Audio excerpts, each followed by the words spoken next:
Magandang umaga po sa ating lahat. Ngayon po ay dadako ulit tayo sa morning devotion. Yan.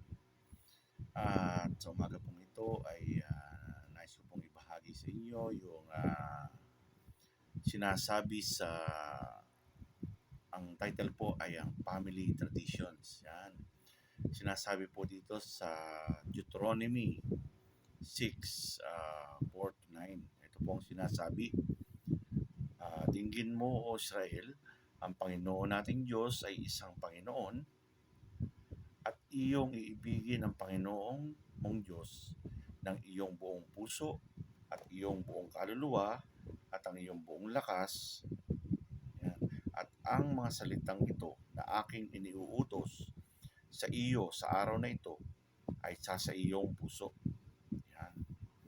Tapos, at iyong ituturo ng buong sikap sa iyong mga anak at iyong sasalitain tungkol sa kanila pagka ikaw ay nakaupo sa iyong bahay at pagka ikaw ay lumalakad sa daan at pagka ikaw ay nahihiga at pagka ikaw ay bumabangon. Ayan. At iyong itatali na pinakatanda sa iyong kamay at mga magiging pinakatali sa iyong noo.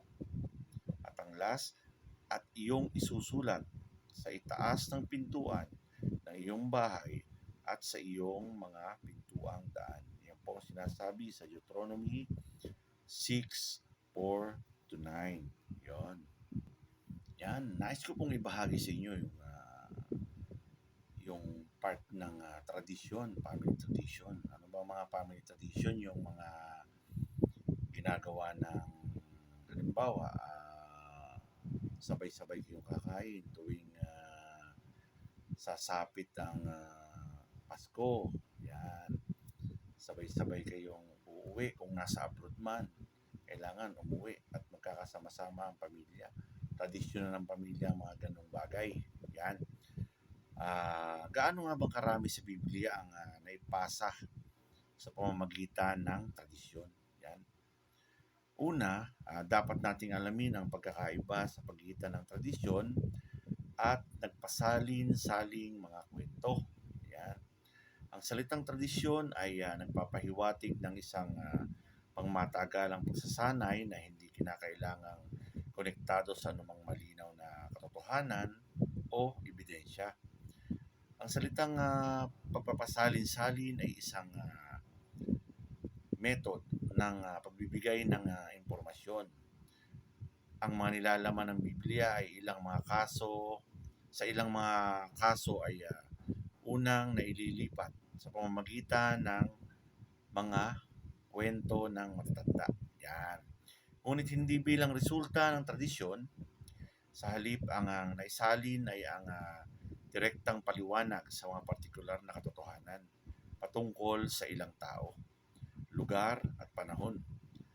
Sa nakararaming kaso, ang mga teksto sa Biblia ay naisulat sa panahon mismo ng pangyayari pagkatapos ng mga inilarawang pangyayari. Yan.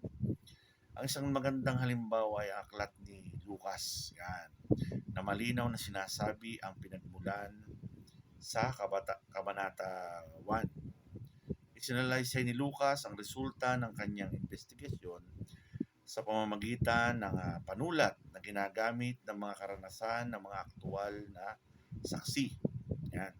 Natagpuan ng mga mananalaysay na ang aklat ni Lucas ay nanggaling sa mga mismong saksi at eksakto ang kanyang mga impormasyon.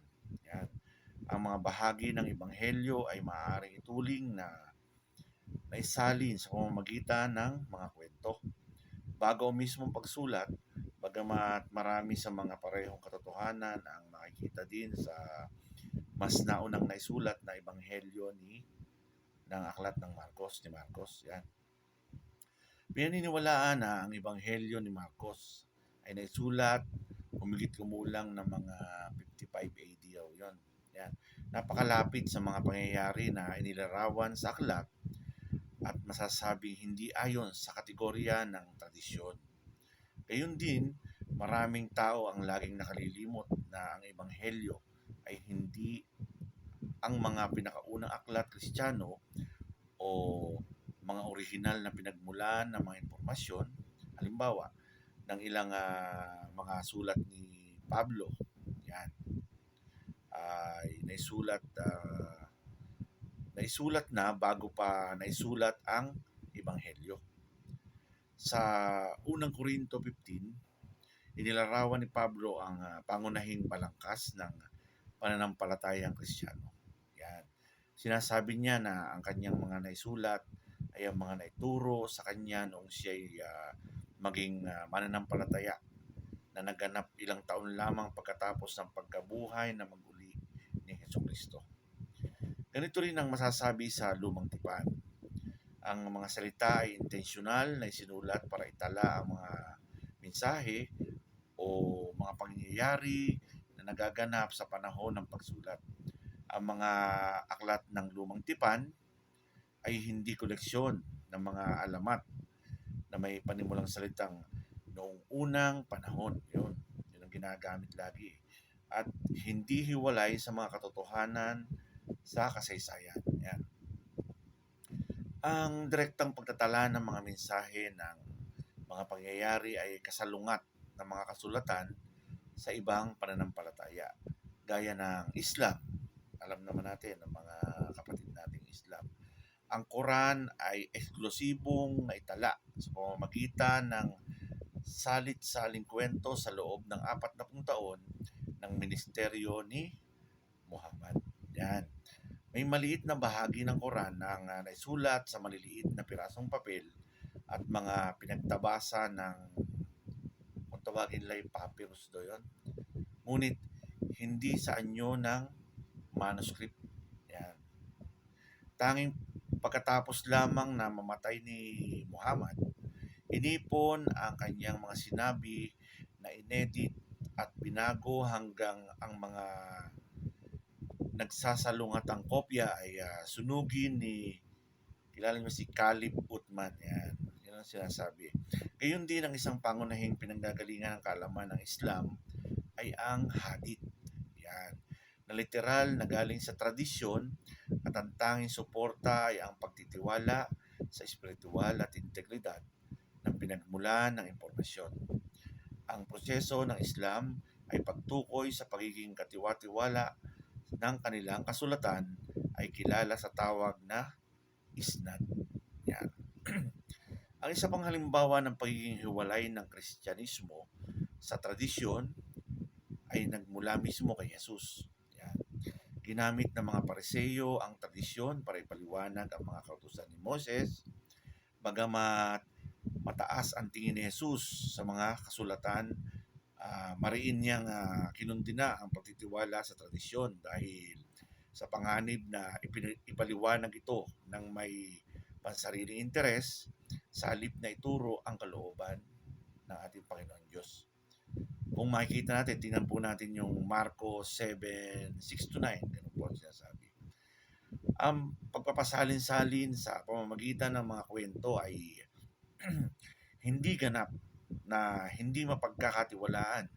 Partikular ang mga simpleng mensahe noong mas nakararaming tao ang hindi marunong magbasa o magsulat. Yan. Ang pagsasalin sa pamamagitan ng kwento ay pangkaraniwan na ang pagpapanatili ng mga eksaktong orihinal na mga salita ay tinuturing na napakahalaga. Ang tunay na pakinabang ng isang talang isinulat sa isang kwento ay naiingatan ang mensahe sa mismong panahon na isinulat iyon. Yan. Maaring ikumpara ang pagkakaiba sa pagitan ng iba't ibang pag-aangkin ng mga objective or kaparaanan at ang isang mensahe ay maaaring paulit-ulit na basahin ng mga may pagkakapare-pareho. Ayon sa mga panloob at panlabas na ebidensya, ang salita, ang mga salita sa Biblia ay naingatan sa anyo ng panulat sa panahon ng nangyayari ang mga isinulat na hindi lamang ayon sa tradisyon. Ayan, kaya po natin hindi sinusunod minsan yung mga tradisyon, lalo na tayo mga Kristiyano na alam po natin yan. Kasi yan ang sinasabi nga sa unang nabanggit ko sa inyo na ito ay sa pagitan ng salitang kwento ng matatanda. Ayan. Kasi mahilig tayo sa ganun. Kasi lumaki tayo sa maka-Pinoy, nakakaparanan. Lumaki tayo sa ating mga lola, mga lolo, na ganito ika ang ginagawa namin kapag may ganito. Yan. Kaya po, sa ating pagtatapos, lagi po natin tatandaan, sundin lang po natin ang sinasabi ng ating Panginoong Hesus at sundin po natin ang sinasabi sa Bible. Yan. Kaya po, kung may tradition man tayong sinusunod, ay nais lang natin ipakita sa ating mga matatanda o nakagisnan, ay medyo iwasan siguro natin. Kasi meron, Kristiyano na po tayo. Kaya may sinusunod na po tayong Bible. Ayan, maraming salamat po at nawa po ay may natutunan kayo sa aking mensahe sa umaga nito.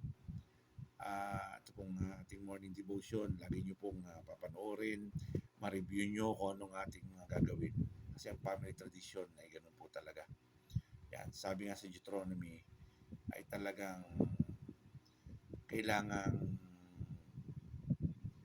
sapat na ang Bible para iyon ang ating sundin at lalo na sa kaluwalhatian ng ating Panginoon Diyos. Maraming po salamat at magandang umaga at pagpalain po tayong lahat.